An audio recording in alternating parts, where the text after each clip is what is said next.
Hey everyone, my name is Nate, and welcome back to my channel where we're going to be talking about all things guitar, music theory, gear, amp settings, everything, and just give you all the tips you're going to need in life to become the top-notch guitarist you know you deserve to be. So in this video, I thought we were going to cover a kind of obvious topic, but one that is becoming somewhat of a lost art, and I fear could be a dead art if we don't intervene here and talk about it, and that is, of course,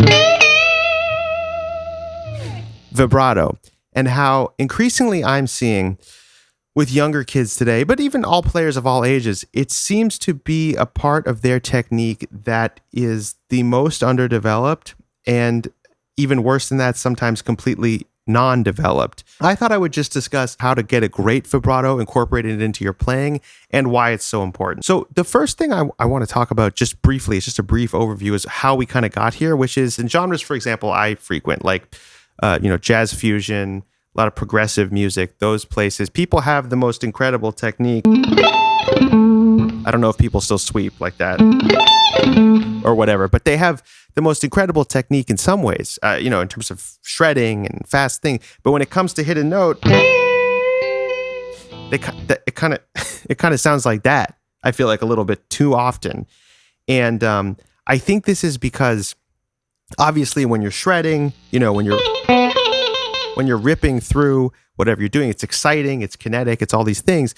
I think the assumption is for a lot of these people who come from this background, and it's part of my background too, but not the only part, so I can kind of relate. But I think people think just the pure inertia of putting their hand on the neck so many times and in so many ridiculous sort of ways will just sort of naturally give thrust to a good vibrato.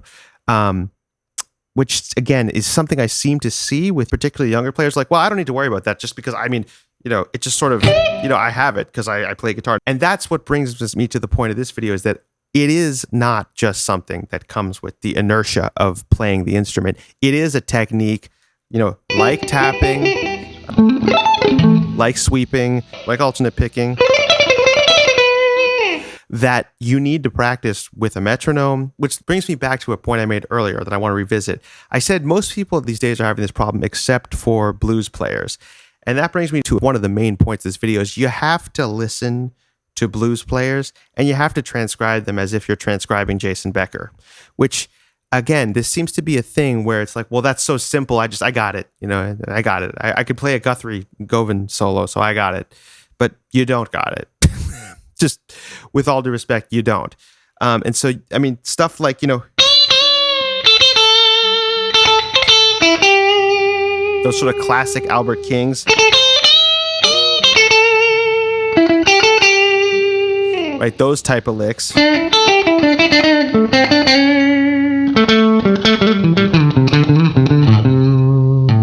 Right? That is stuff that, while maybe, I guess, if we had to do a scoreboard, is, I guess, not as complicated as sweep tapping in some ways, right? Because there's just less motion of the hands. But it's not something that you could just hear once and do. It does take playing along to the record, playing along to the metronome, because, again, a lot of these vibratos are in time to the song they're in. And that's a key point to note here. Great vibrato is often in time to the tempo of the song in some ways, even if it's a slow, right? Or you hear it's kind of like 16th notes, 1 E and a 2 E, or it could be 8th notes, whatever it is. You've got to have your vibrato be in time and in tune, right?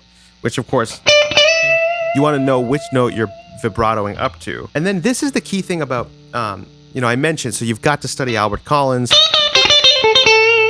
Albert King, B.B. King, Freddie King, these type of people, Magic Sam, whoever, right? All the people that the people that we love listen to. But the key thing I also want to talk about is technique, right? And this is the second main point of the video, is that there is a technique to vibrato, right? So obviously we know, you put the first two fingers behind the third to give it that extra strength. But I want to direct everyone to two styles of vibrato playing that two different groups of people use, right? The type of vibrato that I use, that I just gravitate towards, I like, is the kind that Eric Clapton uses and B.B. King uses, which I call the straight finger vibrato. Clapton This is what his hand looked like in those, old Cream videos. And I remember watching those and be like, oh my God, that...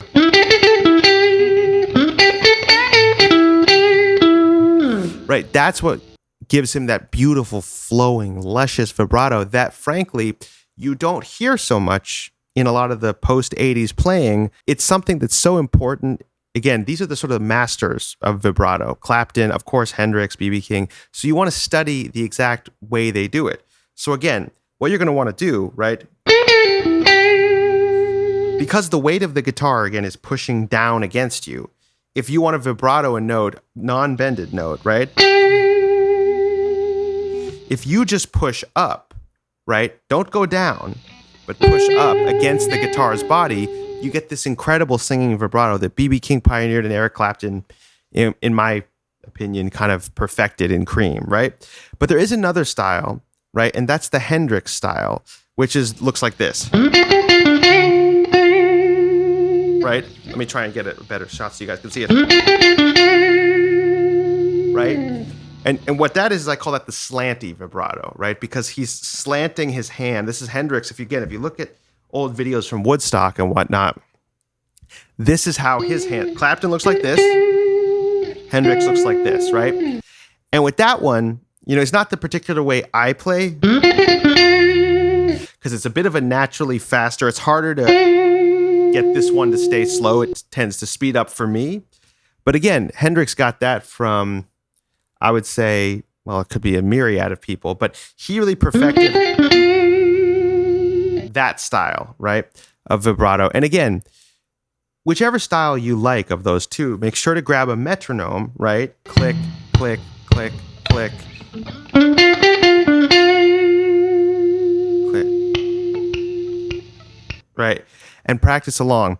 And again, it does take effort, but when you bend up, not only do you need to hit the correct note, but it has to be in time as well. So again, the key things for this video, just to wrap it up, are you need to listen to blues players.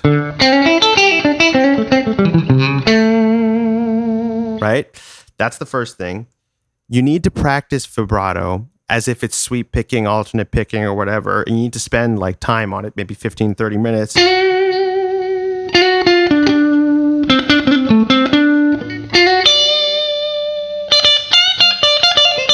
You need to spend time on it.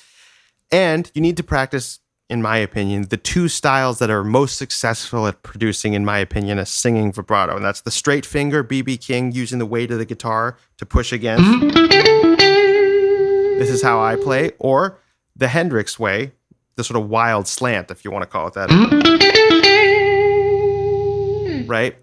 And just make sure, again, in time and in tune with a metronome. So hopefully this helped you out, and hopefully changed your mind a little bit about how to think about vibrato.